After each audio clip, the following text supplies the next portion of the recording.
সুপ্রিয় শিক্ষার্থী বন্ধুরা, আসসালামু আলাইকুম। আমরা আজকে উচ্চতর গণিত প্রথম পত্রের চ্যাপ্টার 6, যেটা হচ্ছে ত্রিগোনোমেট্রিক অনুপাত বা ট্রাইগোনোমেট্রিক রেশিও নামে তোমাদের বইয়ে ইনক্লুড করা হয়েছে, এবং এরই মাধ্যমে আমাদের ত্রিকোণমিতির আলোচনা শুরু হবে। আমরা ত্রিকোণমিতিতে উচ্চতর গণিত প্রথম পত্রে চ্যাপ্টার 6 এবং চ্যাপ্টার 7 দেখব, এবং আমাদের যে উচ্চতর গণিত দ্বিতীয় পত্র সেখানেও আমাদের ত্রিকোণমিত্রি আছে। তো আপাতত আমাদের চ্যাপ্টার 6 নিয়ে আমাদের আলোচনা শুরু করব। তো আমি তোমাদের সাথে আছি মোহাম্মদ আসাদুজ্জামান শান্ত। চলো আজকে আলোচনা শুরু করা যাক। তো ত্রিকোণমিতির সম্পর্কে জানতে গেলে প্রথমে যে জিনিস সম্পর্কে জানতে হবে সেটা হচ্ছে গিয়ে কোণ। তো তোমরা সবাই এই কোণটা সম্পর্কে অনেক বেশি জানো, কারণ হচ্ছে আমাদের ক্লাস 2, 3, 4 থেকে হচ্ছে আমাদের যে জ্যামিতি পার্টটা থাকে আমাদের ম্যাথমেটিক্সে, সেখানে হচ্ছে আমরা কোণ, রেখা, ত্রিভুজ এগুলোর সংজ্ঞা নিয়ে আমরা আলোচনা করে থাকি। তো তারই ধারাবাহিকতায় আমরা যদি দেখি যে কোণ সম্পর্কে যদি সংজ্ঞা আমরা জানতে চাই, তো কোণ সম্পর্কিত সংজ্ঞাটা হচ্ছে দুটি রেখার সংযোগস্থলে যে জিনিসটা তৈরি হয় সেটা হচ্ছে গিয়ে কোণ। তো তোমাদের কোণের জন্য অবশ্যই কী লাগবে? তো কোণের জন্য অবশ্যই আমাদের দুইটা রেখা অবশ্যই লাগবে। ধরলাম আমাদের এইটা হচ্ছে একটা রেখা এবং এটা হচ্ছে আরেকটা রেখা। তো এদের মধ্যবর্তী স্থানে যে জিনিসটা তৈরি হয় সেটা হচ্ছে গিয়ে কোণ নামে পরিচিত। তো এখানে আমরা দেখতে পাচ্ছি এখানে একটা কোণ তৈরি হলো। তো এবার কোণ জানার পরে আমাদেরকে জানতে হবে ত্রিকোণমিতির জন্য চতুর্ভাগ বা কোয়াড্রেন্ট সম্পর্কে। তো আমরা জানি যে আমাদের যে কার্তেশীয় স্থানাঙ্ক ব্যবস্থায় আমরা বিভিন্ন পয়েন্টকে রিপ্রেজেন্ট করার জন্য আমরা একটা দুটি রেখা দ্বারা নির্দিষ্ট সেগমেন্ট ইউজ করি, বা যেটাকে আমরা ছক কাগজ বা গ্রাফ পেপার অঙ্কন করে থাকি। যেমন এখানে আমরা দেখতে পাচ্ছি এক্স ও এক্স প্রাইম যদি একটা অক্ষ হয় যেটা হচ্ছে কি এক্স অক্ষ, এবং আরেকটা হচ্ছে ওয়াই ও ওয়াই প্রাইম যেটা কিনা হচ্ছে ওয়াই অক্ষ নির্দেশ করে। তবে এই যে এই এক্স অক্ষ এবং ওয়াই অক্ষ দ্বারা যে চারটা ভাগে ভাগ হলো, এই চারটা ভাগকে বলা হয়, প্রত্যেকটাকে বলা হচ্ছে চতুর্ভাগ অথবা কোয়াড্রেন্ট বলা হয়। তো প্রথমত first quadrant, second quadrant, third quadrant and fourth quadrant. তো এই যে কোয়াড্রেন্টের হিসাবটা কোন কোয়াড্রেন্টের কি কোনটা পজিটিভ নেগেটিভ এই সম্পর্কিত কিছু আলোচনা তোমরা আমাদের কমেন্ট বক্সে বলেছিলে যে এগুলো তোমাদের কাছে ক্লিয়ার না। তো আমাদের মূলত আজকের আলোচনাতে এটা থাকবে না। আমরা হচ্ছে সংযুক্ত কোণের ত্রিকোণমিতিক অনুপাত অধ্যায়ে আমরা এই কোন কোয়াড্রেন্টে কে পজিটিভ এগুলো সম্পর্কে আলোচনা করব। আজকে জাস্ট বেসিক যেহেতু ধারণা, এই জন্য হচ্ছে আমরা কোয়াড্রেন্ট কী জিনিস সেটা সম্পর্কে আজকে আমরা জানবো। তো এখন এখানে জিনিসটা দেখা দরকার যে প্রথমত এখানে আমাদের ওএক্সকে আদর্শ অক্ষ বলা হয়। এই ওএক্সটা হচ্ছে আদর্শ অক্ষ বলা হয়। কিন্তু কেন আদর্শ অক্ষ বলা হয়? কারণ ওই ওএক্স থেকে সকল কোণকে আমরা পরিমাপ করব। অর্থাৎ ওএক্স থেকে আমরা আমাদের মিনটা ধরি, এবং ওএক্স থেকে হয় আমরা পজিটিভ দিকে যাই, অথবা আমরা নেগেটিভ দিকে গিয়ে আমাদের কোণটাকে পরিমাপ করি। তো আমাদের যে এই নির্দিষ্ট রেখাটা, এই যে আমরা দেখতে পেলাম এখানে নির্দিষ্ট রেখাটা, এটা হচ্ছে কী হবে? এটা হচ্ছে আমাদের ওএক্স রেখা। এই ওএক্স রেখার সাপেক্ষে অন্য যে একটা রেখা, সেই রেখাটাকে আমরা কত দূরে আসি কোণের মাধ্যমে সেটা পরিমাপ করি। এটা এদিকেও হতে পারে, এদিকেও হতে পারে, এদিকেও হতে পারে, কিংবা এদিকেও হতে পারে। যেদিক থেকে আমরা কাছে পাবো সেদিক থেকে আমরা কোণ পরিমাপ করব। তো যে জিনিসটা তোমাদেরকে মাথায় রাখতে হবে, দেখতে পাচ্ছি আমাদের এদিকে একটা রেখা আমরা এখন আপাতত দেখতে পাচ্ছি। তো ওইগুলোকে আমি একটু মুছে দিচ্ছি। তো আলটিমেটলি আমরা যদি এখন দেখি এখানে আমাদের আরেকটা রেখা আমরা অঙ্কন করেছি যেটা হচ্ছে এই রেড কালার চিহ্নিত। তো এবার আমরা যদি দেখি আমাদের যে এই ওএক্স রেখা, এই ওএক্স রেখার সাথে এই রেখাটা একটা নির্দিষ্ট কোণ তৈরি করছে, এবং এই কোণটাকে বলবো হচ্ছে আমরা পজিটিভ কোণ বা প্লাস কোণ। কারণ আমরা যদি দেখি আমাদের হচ্ছে ঘড়ির কাঁটা যেদিকে ঘুরে, ঘড়ির কাঁটা ঘুরে হচ্ছে এদিক বরাবর, অর্থাৎ ওয়াই থেকে এক্স বরাবর। কিন্তু আমরা ঘড়ির কাঁটা যেদিকে ধরে সেদিক থেকে আমরা কোণ পরিমাপের জন্য নেগেটিভ ধরি, আর ঘড়ির কাঁটার বিপরীত দিককে, ঘড়ির কাঁটা যেদিকে ঘুরে তার বিপরীত দিকটাকে আমরা কোণ পরিমাপের জন্য পজিটিভ হিসেবে বিবেচনা করি। তাহলে যেহেতু এই দিকে আমরা যাচ্ছি, অর্থাৎ ওএক্স থেকে উপরের দিকে যাচ্ছি, এই জন্য আমরা এটাকে পজিটিভ কোণ বলবো। তো ওএক্স থেকে উপরের দিকে ঘোরালে যে কোনো ধরনের কোণকে আমরা ধনাত্মক কোণ বলবো। আর আমরা যদি আরেকটা কোণ চিন্তা করি, ধরলাম আমাদের এই রেখাটা, এই রেখাটাকে যদি আমরা চিন্তা করি আমরা হচ্ছে ওএক্স থেকে একদম নিচের দিকে যাচ্ছি, ওএক্স থেকে নিচের দিকে যাচ্ছি। তো এই জন্য এটাকে বলবো আমরা নেগেটিভ কোণ। সো আমরা কি রেমেডিতে পৌঁছালাম যে ওএক্স থেকে যদি আমরা উপরের দিকে ঘুরি তাহলে সেক্ষেত্রে সেটা হবে ধনাত্মক কোণ, এবং ওএক্স থেকে যদি আমরা নিচের দিকে ঘুরি তাহলে সেটা হচ্ছে কি আমাদের ঋণাত্মক কোণ। তো এবার আমরা কোণ পরিমাপের পদ্ধতি নিয়ে আলোচনা করব। আমাদের যেমন দৈর্ঘ্য পরিমাপের একক আছে, বা প্রস্থ পরিমাপের একক আছে, ওজন পরিমাপের একক আছে, ঠিক তেমনি কোণ পরিমাপেরও কিছু একক আছে বা কোণ পরিমাপেরও কিছু পদ্ধতি আছে, সেগুলো নিয়ে আমাদের আলোচনা। তো প্রথমত যে পদ্ধতিটা সেটা হচ্ছে ষাটমূলক পদ্ধতি, এবং ষাটমূলক পদ্ধতি সম্পর্কে একটা কথা বলা দরকার যে এটা হচ্ছে সর্বজন স্বীকৃতি এবং ব্যবহৃত। অর্থাৎ এটা সর্বজন স্বীকৃত এবং ব্যবহৃত বলতে বোঝাচ্ছে আমরা প্রতিনিয়ত আমাদের নিত্য নৈমিত্তিক কাজে এটাকে খুব বেশি ব্যবহার করি। যেমন তুমি যে কোনো ধরনের কোণকেই বলতে পারো যেটা 60 ডিগ্রি কোণে রোটেট করে আছে বা 25 ডিগ্রি কোণে রোটেট করে আছে। তো ডিগ্রিটাই পদ্ধতিটা হচ্ছে ষাটমূলক পদ্ধতির অন্তর্গত। এরপরে আছে শতমূলক পদ্ধতি। এবং তারপরে আরও আছে হচ্ছে বৃত্তীয় পদ্ধতি। তো এই বৃত্তীয় পদ্ধতির সম্পর্কে যদি একটু বলতে হয়, সেটা হচ্ছে গিয়ে এটা হচ্ছে অফিসিয়াল কাজে ব্যবহারের জন্য আমরা এটাকে ইউজ করব। অর্থাৎ অফিসিয়াল কাজ বলতে ধরো তুমি হচ্ছে কোনো ম্যাথমেটিক্সে কোনো একটা থিসিস পেপার তুমি জমা দিবা, সেক্ষেত্রে তোমার ট্রিগোনোমেট্রিক কোনো একটা কিছু যদি তোমাকে ইনক্লুড করতে হয়, সেক্ষেত্রে সাধারণত বৃত্তীয় পদ্ধতি বা রেডিয়ান পদ্ধতিটাকে আমরা বেশিরভাগ ক্ষেত্রে ইউজ করতে দেখি। তো যদি বলতে হয় যে আমরা জানি আমাদের বাংলা ভাষাতে ভাষার যে শ্রেণীবিভাগ আছে, যেমন সাধু ভাষা এবং চলিত ভাষা, ঠিক তেমনি চলিত ভাষারও একটা দুইটা রূপ আছে। চলিত ভাষার একটা রূপ হচ্ছে কি, যেটা আমরা প্রতিদিনকার কাজে ব্যবহার করি সেরকম একটা ভাষা, অর্থাৎ যেটা হচ্ছে আমরা লিখের কাজে ব্যবহার করি সেটা, এবং আরেকটা হচ্ছে আমাদের কি উপভাষা বা আঞ্চলিক ভাষা। তো যদি আমরা বলতে চাই যে আমাদের চলিত ভাষা হিসেবে কাজ করে বা চলিত রূপ হিসেবে ব্যবহার করি আমরা ষাটমূলক পদ্ধতিকে, এবং আমরা সাধু রূপ হিসেবে ব্যবহার করি হচ্ছে আমরা বৃত্তীয় পদ্ধতিকে। এবং এই যে শতমূলক পদ্ধতি, এটা হচ্ছে আমাদের আলোচনার বিষয় না, আমাদের মূলত আলোচনার বিষয় এই 1 নাম্বার এবং 3 নাম্বারের ভিতরে সীমাবদ্ধ থাকবে। তো আমাদের আলোচনার বিষয় হচ্ছে এই দুইটা, অর্থাৎ ষাটমূলক পদ্ধতি এবং বৃত্তীয় পদ্ধতি। তো এবার প্রথমত আমরা ষাটমূলক পদ্ধতি নিয়ে আলোচনা করব। তো ষাটমূলক পদ্ধতিতে হচ্ছে এই পদ্ধতিতে সমকোণকে সমান 90 ভাগে বিভক্ত করলে প্রতি অংশে যে পরিমাপের কোণ পাওয়া যায় তাকে 1 ডিগ্রি বলা হয়। অর্থাৎ আমরা একটা রেখা এবং আরেকটা রেখা যদি পরস্পর সমকোণে ছেদ করে, তাহলে সেক্ষেত্রে তাদের যে মধ্যবর্তী কোণটা, এটাকে যদি আমরা 90টা ভাগে ভাগ করি, তাহলে প্রতিটা ভাগকে বলা হবে হচ্ছে 1 ডিগ্রি। আর যে 1 ডিগ্রি পেলাম সেটাকে যদি আমরা 60 ভাগে বিভক্ত করি, সেই 60 ভাগের এক অংশকে বলা হবে 1 মিনিট। সেই 1 মিনিটকে যদি হচ্ছে আমরা আবার 60 ভাগে বিভক্ত করি, সেটাকে বলবো হচ্ছে আমরা 1 সেকেন্ড। সুতরাং আমরা পাই 1 সমকোণ সমান 90 ডিগ্রি, আবার 1 ডিগ্রি সমান 60 মিনিট, এবং 1 মিনিট সমান 60 সেকেন্ড। তো এই জিনিসটা হচ্ছে গিয়ে আমরা একটু যদি ভিজুয়ালি রিপ্রেজেন্ট করতে চাই, তাহলে সেক্ষেত্রে আমরা হচ্ছে আগে একটু এই পাশে একটু দেখে নিই। ধরলাম আমাদের যে সমকোণ, সেই সমকোণটা হচ্ছে গিয়ে এরকম, এটা হচ্ছে গিয়ে আমাদের OX এবং এটা হচ্ছে গিয়ে আমাদের OY। তো এবার আমরা যদি হচ্ছে একটু দেখতে চাই, আমাদের এর মধ্যবর্তী কোণ হচ্ছে 90 ডিগ্রি। তো মনে করলাম এখানে অসংখ্য ভাগে আমরা ভাগ করব না, আমরা হচ্ছে 90টা ভাগে ভাগ করব। তো এরকমভাবে 90টা ভাগে ভাগ করলে আমাদের যে এই একটা ভাগ, সেই একটা ভাগকে বলা হবে হচ্ছে গিয়ে 1 ডিগ্রি। এবং এই 1 ডিগ্রি অর্থাৎ এতটুকুকে যদি আবার 60 ভাগে ভাগ করা হয়, 60 ভাগে ভাগ করা হয়, তাহলে সেক্ষেত্রে আমরা পাবো হচ্ছে গিয়ে প্রত্যেকটা ভাগকে বলা হবে 1 মিনিট করে। আবার এই 1 মিনিটকে যদি আমরা 60 ভাগে ভাগ করি, তাহলে সেক্ষেত্রে সেই এক ভাগকে বলা হবে হচ্ছে গিয়ে 1 সেকেন্ড। তো এই জন্য আমরা এই সম্পর্কটা বলতে পারি যে এক সমকোণ ইকুয়াল টু 90 ডিগ্রি, এবং হচ্ছে গিয়ে 1 ডিগ্রি ইকুয়াল টু 60 মিনিট, এবং 1 মিনিট ইকুয়াল টু হচ্ছে গিয়ে 60 সেকেন্ড। এই জিনিসটা আমরা অবশ্যই বলতে পারি। তো এবার আমরা আমাদের নতুন পদ্ধতি, যেটা হচ্ছে গিয়ে বৃত্তীয় পদ্ধতি, যেটা হচ্ছে আমরা এতদিন জানতাম না, সেটা নিয়ে আলোচনা করব। তো বৃত্তীয় পদ্ধতিটা হচ্ছে গিয়ে এরকম আমাদের ষাটমূলক পদ্ধতির মতো এতটা সূক্ষ্মভাবে রিলেটেড না। আমাদের বৃত্তীয় পদ্ধতিটা হচ্ছে একটা নির্দিষ্ট এককের সাপেক্ষে গঠিত হয়, সেই এককটাকে বলা হয় রেডিয়ান। তো রেডিয়ানের সংজ্ঞাটা আমরা একটু পরে দেখতেছি। তো আমরা আগে এটার সম্পর্কে একটু পরিচিত হই। তো গণিতের অন্যান্য শাখার পুস্তকে এই পদ্ধতির ব্যবহারই সাধারণত করা হয়। এই পদ্ধতিতে মূল একক হলো 1 রেডিয়ান। তো 1 রেডিয়ানের মাধ্যমে, একটা রেডিয়ানের একটা নির্দিষ্ট প্রতীক আছে, রেডিয়ানকে হচ্ছে সি দ্বারা রিপ্রেজেন্ট করা হয়। অর্থাৎ তোমার কোনো একটা সংখ্যা তুমি লিখলা, এটার উপরে সুপারস্ক্রিপ্ট দিয়ে তোমার হচ্ছে গিয়ে এই রেডিয়ানটাকে প্রকাশ করা হয়। তো এবার এই রেডিয়ানটা হচ্ছে যে কি জিনিস, রেডিয়ানটা হচ্ছে গিয়ে যে কোনো, এই যে জিনিসটা এখানে লেখা হয়েছে, যে কোনো বৃত্তের ব্যাসার্ধের সমান বৃত্তচাপ এর কেন্দ্রে যে কোণ উৎপন্ন করে তাকে বলা হয় হচ্ছে গিয়ে 1 রেডিয়ান। তো আমরা যদি একটু চিন্তা করতে চাই, আমাদের মনে করলাম হচ্ছে একটা বৃত্ত আছে, যেহেতু বৃত্তীয় পদ্ধতিতে অবশ্যই এখানে বৃত্ত লাগবে, মনে করলাম এটা হচ্ছে আমাদের বৃত্ত। এবার আমাদের বৃত্ততে একটা নির্দিষ্ট কেন্দ্র থাকবে, সেই কেন্দ্রটাকে আমরা মনে করলাম হচ্ছে O, এবং এই বৃত্তের একটা নির্দিষ্ট ব্যাসার্ধ থাকবে, সেই ব্যাসার্ধটা মনে করলাম R। এখন মনে করলা তোমার এখান থেকে তুমি R দূরত্ব গেলা, R দূরত্ব যাওয়ার পরে তুমি এই পয়েন্টটা পাইলা। এবার এই দুইটা পয়েন্ট কেন্দ্রে যে কোণ তৈরি করবে, সেই কোণটাকে বলা হয় হচ্ছে গিয়ে 1 রেডিয়ান কোণ। তো এই জন্য আমরা যে জিনিসটা হচ্ছে আমাদের এই জন্য এইটাকে বলা হচ্ছে বৃত্তীয় পদ্ধতি, কারণ বৃত্তের ব্যাসার্ধের সমান চাপ বৃত্তের যে কোণ তৈরি করে সেটাকে যদি 1 রেডিয়ান বলে, এই জন্য সেটা বৃত্তীয় পদ্ধতি নামে পরিচিত। আবার আমরা একটা জিনিস দেখবো যে রেডিয়ান কোণ একটা ধ্রুবক কোণ, এটার প্রমাণও আমরা দেখবো যে কেন একটা রেডিয়ান কোণ ধ্রুবক কোণ হয়। তো এবার আমরা দেখব কোণের ডিগ্রি এবং রেডিয়ান পরিমাপের মধ্যে সম্পর্ক, কারণ আমরা যেহেতু দেখতে পাচ্ছি যে দুইটা আলাদা আলাদা পদ্ধতি। তো এবার আমি যদি বলি যে 60 ডিগ্রি আমি বলতেছি হচ্ছে ষাটমূলক পদ্ধতিতে, কিন্তু এই 60 ডিগ্রিকে যদি হচ্ছে আমরা রেডিয়ানে প্রকাশ করতে চাই, তাহলে রেডিয়ানে কতটুকু একক আসবে বা কতটুকু রেডিয়ান হবে, সেটা আমাদের আলোচনার বিষয়। তো এবার আমরা যেটা দেখবো যে ষাটমূলক পদ্ধতিতে 1 সমকোণ বা 90 ডিগ্রি বা 2 সমকোণকে বলা হয় হচ্ছে 180 ডিগ্রি। তো বৃত্তীয় পদ্ধতিতে অর্থাৎ 2/পাই সমকোণ ইকুয়াল টু হচ্ছে 1 রেডিয়ান।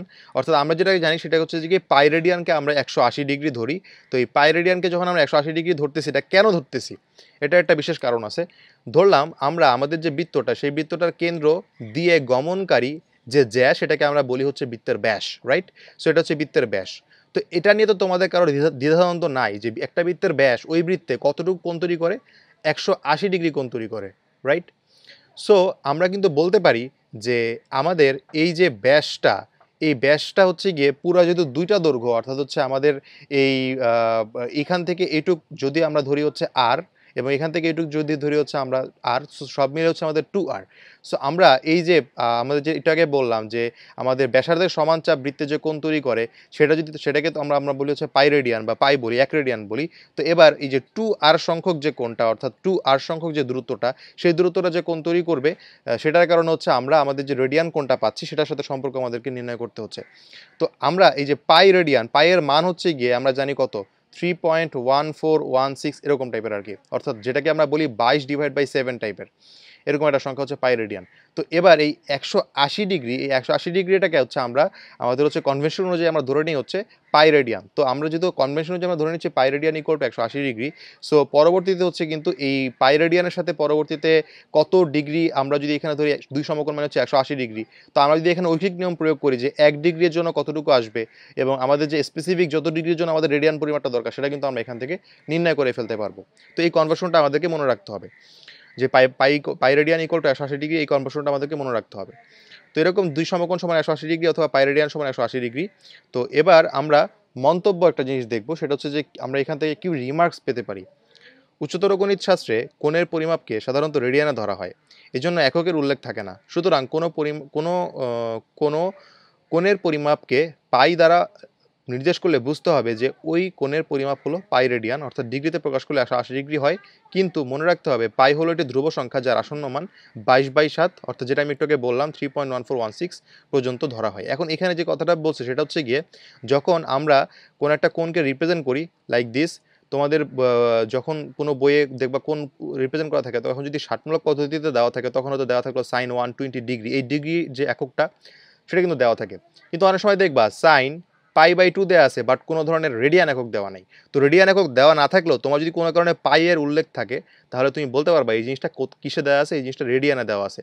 অর্থাৎ আমাদের যে পাই রেডিয়ান এটাকে না দিয়ে আমরা শুধুমাত্র পাই লিখলেও আমরা ধরে নিই এটা হচ্ছে পাই রেডিয়ান, এটা হচ্ছে আমাদের এই কথার মূল উদ্দেশ্য। এবং আমাদের যে এই পাইয়ের মান সেটা হচ্ছে আমরা যেটা বললাম 22/7 বা 3.1416 পর্যন্ত আমরা ধরি। তো এবার আমরা একটা নির্দিষ্ট উপপাদ্য সম্পর্কে আলোচনা করব, সেটা হচ্ছে যে কোনো বৃত্তের পরিধি এবং ব্যাসের অনুপাত হলো ধ্রুবক। তো আমরা এখানে দেখতে পাচ্ছি আমাদের দুইটা বৃত্ত দেওয়া হচ্ছে, একটা হচ্ছে বড় বৃত্ত, যে বড় বৃত্তের হচ্ছে ABCD বৃত্ত, এবং আমাদের একটা ছোট বৃত্ত দেওয়া আছে, ছোট বৃত্তর হচ্ছে A prime, B prime, C prime এবং D প্রাইম, কিন্তু এই দুইটা বৃত্তরই কেন্দ্র হচ্ছে O। তো এবার আমাদের যে জিনিসটা প্রমাণ করতে হবে যে মনে করি O হলো দুইটি বৃত্তের সাধারণ কেন্দ্র। এবার বড় বৃত্তটিতে n সংখ্যক সমান বাহু বিশিষ্ট ABC বহুভুজ অঙ্কন করি, অর্থাৎ ABCDE যতটুকু পর্যন্ত আমরা যেতে পারি ততটুকু পর্যন্ত আমরা, n সংখ্যক বলতে তো কোনো স্পেসিফিক লিমিট নাই। সো আমরা এরকম অসংখ্য ভাগে আমরা ভাগ করলাম এবং প্রত্যেকটা ভাগকে হচ্ছে আমরা এই OA, OB, OC এবং OD এগুলোর মাধ্যমে আমরা যোগ করলাম। তো এবার আমরা দেখতে পাচ্ছি যে এই যে রেখাগুলো, অর্থাৎ OA রেখা, OB রেখা, OC রেখা এবং OD রেখা, এই রেখাগুলো ছোট বৃত্ত অর্থাৎ A prime, B prime, C prime, D prime, এই রেখাগুলো এই বৃত্তটাকে এই নির্দিষ্ট point A prime, B prime, C prime এবং D প্রাইমে ছেদ করতেছে। দেখতে পাচ্ছি আমরা এই যে রেখাটা সেটা ছোট বৃত্তকে A প্রাইম, এই রেখাটা ছোট বৃত্তকে B প্রাইম, অনুরূপভাবে এগুলো একটা নির্দিষ্ট পয়েন্টে ছেদ করতেছে। তো এবার আমরা যেটা করব যে এখানে A prime, B prime, C prime, D prime যে ক্ষেত্রটা দেওয়া আছে সেই ক্ষেত্রটা ছোট বৃত্তে অন্তর্লিখিত n সংখ্যক সমান বাহু বিশিষ্ট বহুভুজ। অর্থাৎ আমি যদি ABCDO এরকম যদি চিন্তা করতে থাকি, এরকম যতগুলো ক্ষেত্র আছে এখানে সবগুলো ক্ষেত্র যদি আমি হচ্ছে চিন্তা করি, সেটা কিন্তু হচ্ছে কি, সেটা কিন্তু একটা বহুভুজ। কারণ আমরা জানি যে চতুর্ভুজ পর্যন্ত হচ্ছে আমাদের জানা আছে 4টা বাহু দ্বারা সীমাবদ্ধ ক্ষেত্র, বাট খেয়াল করি এখানে বাহু হচ্ছে 1টা, 2টা, 3টা, 4টা আর 5টা। যদি এখানেই আমরা সমাপ্ত করে দিই, যদি আমরা এই পর্যন্ত নিই তাহলে সেক্ষেত্রে 1টা, 2টা, 3টা, 4টা, 5টা এরকমভাবে বড় একটা ক্ষেত্র তৈরি হচ্ছে। তাহলে এই যে 5টা বা 6টা আমরা যেটাই বাহু নিচ্ছে কেন, এগুলো যেহেতু 4টার থেকে বেশি, এই জন্য এগুলোকে আমরা বলবো হচ্ছে বহুভুজ। তাহলে সেক্ষেত্রে আমরা দেখতে পাচ্ছি এই বহুভুজটা হচ্ছে গিয়ে বৃত্তের ভিতরে অবস্থিত, এই জন্য আমরা এটাকে বলবো হচ্ছে অন্তর্লিখিত বৃত্তে অন্তর্লিখিত বহুভুজ। তো এবার আমাদের যে জিনিসটা প্রমাণ করতে হবে যে বৃত্তের পরিধি এবং ব্যাসের অনুপাত হচ্ছে ধ্রুবক, তো তার আগে আমাদের একটা জিনিস ধরে নিতে হবে, যেহেতু আমরা জানি যে আমাদের এই ও এ দৈর্ঘ্যটা এবং আমাদের এই ও বি দৈর্ঘ্যটা দুইটাই কি, দুইটা হচ্ছে যে বড় বৃত্তের ব্যাসার্ধ, এবং এই জন্য আমাদেরকে সমান ধরতে পারি। আবার আমরা বলতে পারি ও এ প্রাইম যে দৈর্ঘ্যটা এবং ও বি প্রাইম যে দৈর্ঘ্যটা এদেরকে পরস্পর সমান ধরতে পারি, কারণ এটা হচ্ছে ছোট বৃত্তের ব্যাসার্ধ। তাহলে এবার আমরা যদি এই দুটাকে ভাগ করে দিই, O A divide by O A prime equal to O B divide by O B prime, তাহলে সেক্ষেত্রে আমরা কিন্তু বলতে পারি আবার আমাদের যে কোণটা এখানে যে এ ও বি কোণ এবং এ প্রাইম ও বি প্রাইম কোণ, এই দুইটা কোণই কি, এই দুইটা কোণই কিন্তু একই কোণ বা সমান কোণ। এই জন্য বলা হচ্ছে কি যে এ ও বি কোণটি, অর্থাৎ এ ও বি এই কোণটা ও এ বি এবং ও এ প্রাইম বি প্রাইম ত্রিভুজদ্বয়ের সাধারণ কোণ। তার মানে এই ও এ বি এই যে ট্রায়াঙ্গেলটা এবং আমাদের এই ও এ বি প্রাইম, এখানে হচ্ছে যে আমি একটু এটাকে রিপ্রেজেন্ট করে দিই, এই যে এটা হচ্ছে গিয়ে আমাদের সেই ত্রিভুজটা, এই ত্রিভুজটা। তো এই যে ত্রিভুজটা এবং আমাদের এই যে বড় ত্রিভুজটা, এই দুটো ত্রিভুজের ভিতরে আমাদের একটা কোণ কমন, সেই কোণটা কি, সেই কোণটা হচ্ছে গিয়ে এ ও বি, এটা এখানে লেখা হয়েছে। তো এবার আমরা বলতে পারি যে যেহেতু হচ্ছে যে দুইটা বাহুর অনুপাত সমান এবং হচ্ছে গিয়ে একটা কোণ সমান, তাহলে আমরা বলতে পারি যে এই এ বি ও বা ও এ বি এই ত্রিভুজটা এবং হচ্ছে ও এ প্রাইম বি প্রাইম এই ত্রিভুজটা, এই দুটো হচ্ছে সদৃশকোণী ত্রিভুজ। তো যদি সদৃশকোণী বা সদৃশ ত্রিভুজ হয়, তাহলে আমরা এখানে বলতে পারবো যে বাকি সদৃশকোণী ত্রিভুজের ক্ষেত্রে আমরা একটা জিনিস বলতে পারি, যদি দুটি ত্রিভুজ সদৃশ হয় তাহলে সেক্ষেত্রে তাদের যে বাহুগুলো, সেই বাহুগুলোর অনুপাত পরস্পর সমান হবে। তাহলে আমরা বলতে পারি আমাদের যে বাহু রয়েছে এ বি বাহু, এই এ বি বাহুর অনুপাত এ বি ডিভাইডেড বাই হচ্ছে গিয়ে এ প্রাইম বি প্রাইম, যেটা হচ্ছে এখানে লেখা হয়েছে, সেটা কার সমান হবে, সেটা হচ্ছে ও এ ডিভাইডেড বাই ও এ প্রাইমের সমান হবে, কারণ যেহেতু এই দুটো ত্রিভুজ হচ্ছে পরস্পর সদৃশ। তো এবার আমরা যে কাজটা করব, আমরা হচ্ছে গিয়ে এই এ বিটাকে যেহেতু হচ্ছে আমরা জানি যে এ বি এর কোনো হচ্ছে অসংখ্য ভাগে আমরা ভাগ করতে পারি এই অন্তর্লিখিত বহুভুজটাকে, এই জন্য আমরা এখানে এনটা উপরেও গুণ দিতে পারি, নিচেও গুণ দিতে পারি, কারণ এন প্রাইম এই এন কিন্তু কাটাকাটি চলে যায়, সেই জন্য আমরা এটাকে গুণ দিতে পারি। তো এবার আমরা যে কাজটা করব, আমরা হচ্ছে গিয়ে এবার এই ও এটাকে এ পাশে নিয়ে আসবো আর এন এ প্রাইম বি প্রাইমটাকে উপরে নিয়ে যাব, সেই কাজটা আমরা এখানে করলাম। তো এবার আমাদের যেহেতু আগে হচ্ছে আমরা দেখতে পাচ্ছি, একটু এখানে আমি একটু বলে দিই, সেটা হচ্ছে গিয়ে যেহেতু আমরা এন এ বি বলতে বোঝাচ্ছে হচ্ছে বৃত্তে অন্তর্লিখিত একটা বাহু এবং হচ্ছে গিয়ে নিচে হচ্ছে ও এ, নিচে ওই ও এটা হচ্ছে কি একটা হচ্ছে ব্যাসার্ধ, তাহলে আমরা বলতে পারি উপরের সেকশনে রয়েছে অন্তর্লিখিত বাহু, বা আমাদের যদি আরও ভালোভাবে যদি আমরা বলতে চাই তাহলে আমরা বলতে পারি হচ্ছে গিয়ে পরিসীমা, কার পরিসীমা, এবিটা কিন্তু এটা পরিসীমা, এবিটা কার পরিসীমা, এবিটা হচ্ছে গিয়ে এই বহুভুজের পরিসীমা। তো এবার আমরা যদি একটু দেখতে চাই, আমাদের এখানে যেটা বলা হলো যে বড় বৃত্তে অন্তর্লিখিত বহুভুজের পরিসীমা, অর্থাৎ বড় বৃত্তে অন্তর্লিখিত বহুভুজের যতটুকু পরিসীমা আছে অর্থাৎ এবি সেটা, এবং ডিভাইডেড বাই বড় বৃত্তের ব্যাসার্ধ, অর্থাৎ ও এটা হচ্ছে বড় বৃত্তের ব্যাসার্ধ ছিল। আবার ছোট বৃত্তে অন্তর্লিখিত বহুভুজের পরিসীমা বলতে বোঝাচ্ছে আমরা এই এ প্রাইম বি প্রাইমটা, তাহলে সেক্ষেত্রে সেইটা নিচে ছিল ছোট বৃত্তের ব্যাসার্ধ। তাহলে এবার যেহেতু হচ্ছে আমরা বলতে পারি, আমাদের যেহেতু এই জিনিসটা আমরা বলতে পারি, এই জন্য এটাকে আমরা 1 নম্বর সমীকরণ হিসেবে দিয়ে রাখলাম। এবার বহুভুজের বাহু সংখ্যা n যতই বেশি হবে, এ বি এবং অন্যান্য বাহুর দৈর্ঘ্য ততই ছোট হবে। একটা জিনিস আমরা একটু খেয়াল করার চেষ্টা করি, আমরা যখনই হচ্ছে বলতে পারবো যে আমাদের এই জিনিসটা সঠিক যে এ বি এর মানটা বা এ বিটা হচ্ছে তখনই ছোট হবে যখন আমরা এই ভাগ সংখ্যাকে বাড়াই দিব। এই যে আমরা যতগুলো ভাগে ভাগ করছিলাম, এন সংখ্যক ভাগ যেটা আমরা করছিলাম, সেই এন সংখ্যক ভাগকে যদি আমরা বাড়াই দিই তাহলে কিন্তু আমাদের এই যে এ বি এর দৈর্ঘ্যটা এটা কিন্তু ছোট হয়ে যাবে, কারণ দেখো আমাদের এই তখন কিন্তু এ বি হতো এতটুকু, আরও ছোট করলে তখন এ বি হচ্ছে এতটুকু, তার মানে অনেক বেশি পরিমাণে যখন ছোট হতে থাকবে একটা পর্যায়ে গিয়ে এই এ বি দৈর্ঘ্যটা একদম বৃত্তের গায়ের সাথে লেগে যাবে, একদম বৃত্তের গায়ের সাথে লেগে যাবে যদি হচ্ছে আমরা এন এর সংখ্যা বৃদ্ধি করি। এটাই বলা হয়েছে যে বহুভুজের বাহু সংখ্যা এন যতই বেশি হবে, এ বি এবং অন্যান্য বাহুর দৈর্ঘ্য ততই ছোট হবে, এবং এভাবে যদি এন এর মানকে অসীম পর্যন্ত বাড়ানো যায় তবে উভয় বহুভুজের বাহুগুলি বৃত্তের পরিধির উপর সমাপতিত হবে। এই জিনিসটা হচ্ছে আমি এখানে রিপ্রেজেন্ট করেছি এগুলোর মাধ্যমে। তো এবার আমরা যেটা বলতে পারি, যদি হচ্ছে আমরা বলতে পারি যে এই ত্রিভুজের এই বহুভুজের পরিসীমা এবং বৃত্ত পরস্পর লেপ্টে গেছে বা পরস্পর সমাপতিত হয়েছে, তাহলে আমরা বলতে পারবো এই বহুভুজের পরিসীমা যেখানে যেখানে আছে সেখানে সেখানে আমরা বৃত্তের পরিধি কথাটাকে ইউজ করতে পারবো। তো এই জন্য আমরা যেখানে যেখানে হচ্ছে বৃত্তের পরিসীমা বহুভুজের পরিসীমা ছিল সেখানে আমরা বৃত্তের পরিধি অ্যাপ্লাই করতে পারি। তাহলে আমরা লিখতে পারি বড় বৃত্তের পরিধি ডিভাইড বাই বড় বৃত্তের ব্যাসার্ধ ইকুয়াল টু ছোট বৃত্তের পরিধি ডিভাইড বাই ছোট বৃত্তের ব্যাসার্ধ। তো এবার আমরা হচ্ছে গিয়ে যে কাজটা করব যে এই বড় বৃত্তের পরিধি ডিভাইড বাই বড় বৃত্তের ব্যাস বলতে পারি, বড় বৃত্তের পরিধি ডিভাইড বাই বড় বৃত্তের ছোট বৃত্তের পরিধি ডিভাইড বাই ছোট বৃত্তের ব্যাস বলতে পারি। এটা কিভাবে বলতে পারি, কারণ আমরা কিন্তু এই যে সমীকরণটা আছে বা এই যে এখানে এখানে আমরা 2 দিয়ে গুণ করতে পারি, এবং এখানে আমরা 2 দিয়ে গুণ করতে পারি। তাহলে 2 ইন্টু বৃত্তের ব্যাসার্ধ মানে হচ্ছে বৃত্তের ব্যাস, 2 ইন্টু বৃত্তের ব্যাসার্ধ মানে হচ্ছে বৃত্তের ব্যাস। যেহেতু এখানে অ্যাট্রিবিউট কথাটা লেখা আছে বড়, এই জন্য এখানে বড় বৃত্তের ব্যাস, এবং এখানে অ্যাট্রিবিউট হিসেবে ছোট আছে, এই জন্য ছোট বৃত্তের ব্যাস। তার মানে যেটা দেখতে পাচ্ছি যে বৃত্তের পরিধি এবং ব্যাস, পরিধি এবং ব্যাস, বড় বৃত্তের পরিধি ডিভাইডেড বাই বড় বৃত্তের ব্যাস, ছোট বৃত্তের পরিধি ডিভাইডেড বাই ছোট বৃত্তের ব্যাস, এদের অনুপাত কি? অনুপাত পরস্পর সমান, ধরে নিলাম সেটা হচ্ছে একটা কে। তাহলে এই জন্য আমরা বলতে পারি যে আদর্শভাবে যে কোনো বৃত্তের পরিধি ডিভাইড বাই কোনো বৃত্তের ব্যাস ইকুয়াল টু হচ্ছে কি, কোনো বৃত্তের বলতে ওই একই বৃত্তের হতে হবে, একই বৃত্তের পরিধি ডিভাইড বাই একই বৃত্তের ব্যাস ইকুয়াল টু ধ্রুবক সংখ্যা হচ্ছে। তাহলে আমাদের এই জিনিসটা কিন্তু আমরা প্রমাণ করতে সমর্থ হলাম। তো এবার আমরা যে জিনিসটা দেখব যে এই ধ্রুবককে পাই দ্বারা রিপ্রেজেন্ট করা হয়।